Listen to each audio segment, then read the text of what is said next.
Hi everybody, this is my Module 4, my public education topic. For this I'm doing the discussion of the cancer rates in the fire service in general. I was trying to come up with a topic, and once I actually did settle on this and started doing my research, I was actually really surprised by a couple of the things I found. There's a bunch of studies. The one I started with was one done by the U.S. Fire Administration.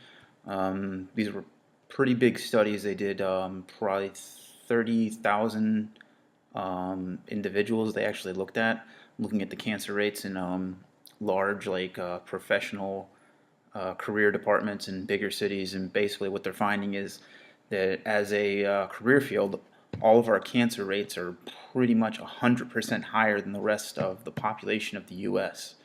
And then the more studies I found as I did this, basically they list every single form of cancer. I mean, you want to talk about, they list mesothelioma, they list testicular cancer, issues with your respiratory tract.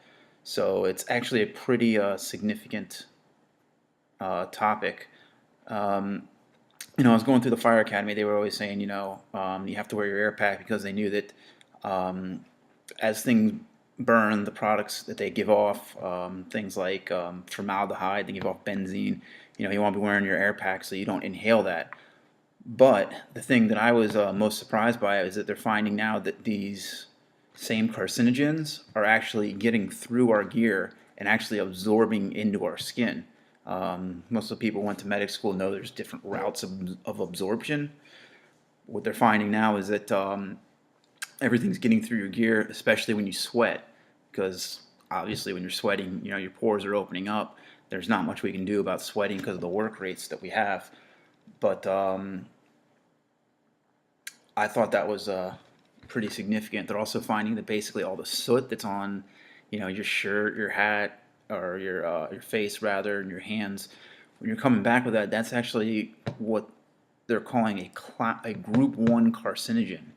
So it's pretty important to make sure you clean off yourself and your gear. Another source of carcinogens that they're finding is just the diesel fumes in the bays. So the big question is, what can we do from that to lower our risks? The one thing that they're recommending is you wash your gear after every fire call, including your hood, because that stuff is basically impregnated in your gear. And everybody comes into the bay in the morning after it was a fire, and you smell that kind of charred fire smell.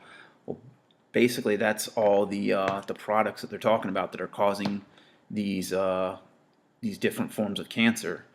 Obviously, you can wear your SCBA. That's probably the most significant thing that everybody tries to harp on. But also making sure that your fit testing is done for your masks and whatnot. Another question I was kind of wondering about when I started doing this, and I was kind of getting my outline together. The fire hoses, some of them are actually kind of like a woven jacket hose that actually gets kind of pulled through whatever structure we're in. And I was actually kind of wondering if that's actually kind of a hazard as far as bringing back that same stuff that's on your gear and everything. Just want to wrap it all up with just kind of mentioning there is a firefighter cancer support network that has a lot of resources that you can go to and look up the different resources that are available to you. And